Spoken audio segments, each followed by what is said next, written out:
A long time ago, beneath the endless skies, where the rivers glittered like silver snakes and the earth bore fruit as sweet as honey, there stood a great kingdom, Busongora, a land of drums and dances, of warriors and wisdoms, where the sun rose proud over golden fields and set behind mountain that kisses the gods. The people of Busongora lived well, their granaries full, their cattle fat. They spoke in songs, laughed with the wind, and their children played under the shades of great baobab trees, where the spirit of ancestors listened to their laughter. And in the heart of this kingdom, upon a throne carved from the bones of fallen beasts, sat King Ezanga, a ruler mighty in words, yet small in wisdom. King Ezanga had all that a king could ask for: a palace with walls of stones, wives as beautiful as the dawn, and a kingdom that stretched beyond the eyes reached. Yet his heart was never full. The more he had, the more he wanted. If a man gifted him gold, he desired silver. If he drank the finest wines, he longed for something richer. If he feasted on roasted goods, he wished for something softer. His advisers, men who knew the weight of words and the power of whispers, fed his hunger with lies. They told him, "O great one, you are the sun, and the world must turn at your command." And Ezanga, drunk on flattery, believed them. It was in these days of wealth without wisdom that the strangers came. One evening, when the air was thick with the smell of roasted millet and the sounds of drum rose to the skies, three strangers walked into the marketplace. They carried no gourd of water, no bundles of wares, no beads to trade. Instead, they came with only one thing: meat. Meat, red as the setting sun. Meat, thick as the limb of a well-fed calf. Meat, whose scent rose in the air like an unseen hand, pulling people close. The leader was Bakari, tall and lean, his skin dark as midnight, his eyes sharp like a hunter's spear. At his side stood Sefo, broad-shouldered and silent, his hands forever slick with blood. And the third, Nya, a woman with a face smooth as river stones, her smiles never quite reaching her eyes. They spoke little, but their knives spoke for them, slicing the meat with a skill no butcher in Busongora had ever seen. "Come," Bakari said, his voice like the rustling of dry leaves. "Taste." And the people did. They bit into the meat, and their tongues danced with delight. It was richer than goat, softer than lamb, sweeter than any flesh they had known. It melted in their mouth, coating their tongues in a flavor that made their eyes close and their bodies shudder. The people of Busongora had never tasted such meat before. "Where is this from?"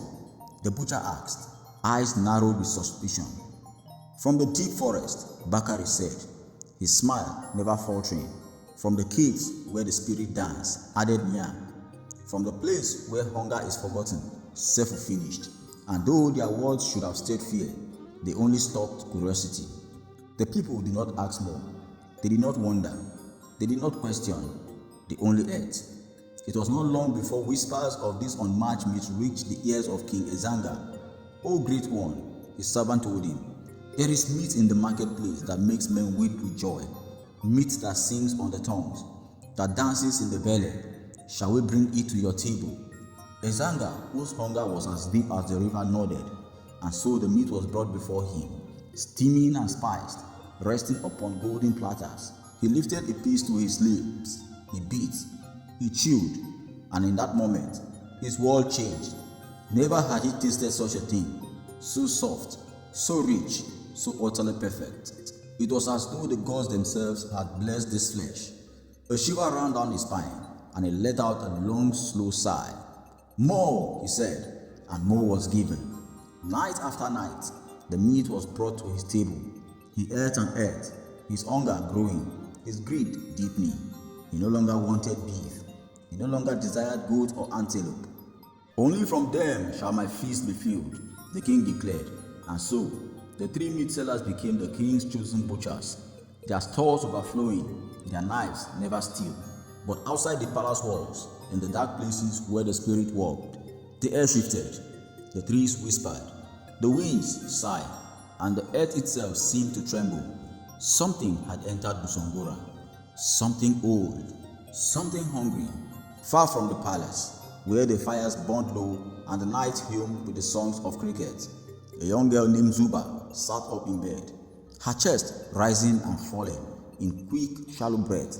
She had dreamed of rivers turned red, of faces with hollow eyes, of whispers carried on the winds. And then, in the depth of that dream, she had heard a voice that did not belong to the living. "Find me, child of the old blood, before it is too late." Her heart pounded, her hands trembled, and in the silence of the night, she felt it watching her. Somewhere out there, something had awakened, and it would not be stopped. The moon hung low and heavy over the land of Busongora, its silver light stretching across the land, casting long, hungry shadows on the palace walls. Inside his great wall, King Izanga feasted, his hands slick with grease, his lips darkened with the juice of the meat. His courtiers watched in silence, their own plates full, yet none dared to eat before their king. He chewed slowly, savoring the taste, his eyes gleaming with a strange hunger. "This meat," he murmured, licking his fingers, "it is unlike any other." Bakari, the leader of the meat sellers, bowed low, his face calm, his voice smooth. "It is the gift of the land, O great one." Zanga nodded, tearing off another bite. "And you say you hunt in forest, beyond the hills where no man treads?" Bakari smiled, a thin knowing smile. "Yes, my king. Deep in the land where the spirit whisper, where the beast roam unseen, where the night holds its secret close." Zanga grunted, satisfied. What did it matter after all? The taste was all that mattered, the pleasure, the power of it. Yet, in the far corners of the hall, not all were at ease. An old man, draped in robes of deep ochre, a skin marked with the symbol of the ancestors, watched the feast with narrowed eyes. Mugabe, the chief priest of the land of Busongora, keeper of the old ways, the watcher of the omens. He had seen the signs, the restless winds, the sudden famine of birds, the silence of the earth itself. And now, this meat, this strange, rich, unnatural meat that filled the king's belly night after night. He leaned forward, speaking low. "O great one, there is an unease in the land. The gods stare, and the spirits do not sleep. There is darkness behind this feast, and I fear for the land of Busongora." King Ezanga frowned, his eyes clouded with indulgence. "Old man, your mind is lost in shadows. You speak of spirit, but I speak of flesh and wine, of feast and laughter." Mugabe's face now darkened. "The world of men and the world of spirit are not as far apart as you think, my king. The past does not sleep. The dead do not forget. There is blood beneath this blessing, and it will call for justice." King Ezanga laughed, waving a hand. "You and your riddles. Go, old man. Let the night be filled with joy, not fear." But as the priest turned away, his hands clenched, his heart heavy, for he knew, he had felt it. Something unnatural had entered the land of Busongora, and the gods were watching. Far from the palace, in the quiet of the night, Zuba sat awake, the dream still thick in her mind. But the hut was dark, save from the glow of embers where her grandmother sat, watching her with knowing eyes. "You saw them, didn't you?" The old woman's voice was deep, ancient, woven with the weight of years. Zuba shivered. "Yes," she whispered. "The blood, the bones, the voice. It called me." Her grandmother nodded slowly, her fingers tracing the old scars on her arms. Scars from a time long before Zuba was born.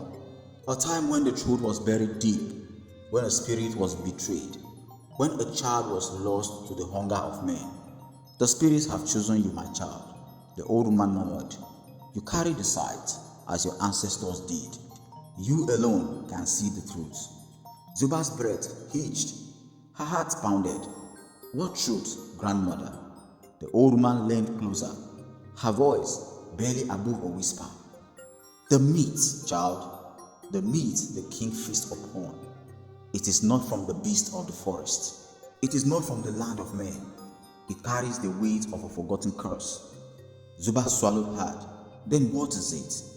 Her grandmother looked into her eyes, her gaze steady, unblinking. "It is the flesh of the wronged, the flesh of those stolen from the world. It is the flesh of vengeance. And in that moment, the wind outside howled like a voice in mourning, and Zuba knew the storm was coming to the land of Busongora. Zuba lay awake, her grandmother's words still ringing in her ears. The flesh of the wronged, the flesh of vengeance. She turned on the woven mat, staring at the flickering flames in the hearth. The fire danced, casting shapes on the walls, shapes that twisted, shifted, and then, for the breakfast moment, took form. A face, a hollowed eye, whispering without sound. Zuba's breath caught, her heart pounding, her small hands gripping the cold cloth wrapped around her. She blinked, and the face was gone, but the feeling remained, thick as the night itself. Something was watching. Something was watching. The next morning, when the sun spilled its golden blood across the land, Zuba followed her grandmother through the winding path of the land of Busongora. They climbed the hill of the elders, where the oldest of the tribe gathered beneath the great baobab tree, its roots deep, its branches stretched towards the heavens, a bridge between the living and the dead. The elders sat in a circle, their eyes heavy with tears, their voices like the wind before the storm. When Zuba and her grandmother arrived, the old men and women raised their heads, their gaze knowing. "The spirit of Stare," one of them said, his voice like dry leaves. "The child has seen." Zuba swallowed, her hands trembling. "What is happening?" she asked, her voice small in the vastness of their wisdom. Silence. Then the elders among them, her face lying like the bark of the sacred tree, spoke. "A long time ago, before even your father's father walked this land, there was a girl child of the spirit, born with eyes that saw beyond the world of men. She was young, bright as the morning star, loved by the gods, but she was stolen, taken by those who feared her light." The old woman's voice broke. "They gave her to the dead king. They fed her to the afterlife." Zuba felt the breath leave her lungs. "Sacrificed?" she whispered. The elders nodded, their face green. "The meat sellers," another elder murmured. "They are not butchers. They are keepers of the old crime. Their hands are stained with a debt unpaid. And now the spirit child wakes." A gust of wind rushed through the trees, rustling the leaves, making them whisper like voices just beyond the veil. Zuba felt it, a presence unseen but near. And then a voice, soft as the dying breath, brushed against her ears. "They think I am forgotten. They think the dead do not speak, but I will show them. The dead never sleeps." Zuba gasped. The elders all turned to her. "What did you hear, child?" her grandmother asked. Zuba looked at them, her young face pale with fear. "She is coming." And at that moment, the skies darkened, though the sun was high. Zuba stood beneath the sacred baobab tree, her heart hammering like the great drums of the festival night. The whispers of the spirit child still lingered in her ears. "She is coming." The elders exchanged glances, their old eyes clouded with memories. They knew, they had always known, but fear had kept their lips sealed, and time had buried the truth beneath the layers of silence. Zuba's grandmother reached for her aged fingers trembling. "Child," she said, "the spirit have chosen you. You must see what others do not, and you must walk where others fear to tread." Zuba swallowed.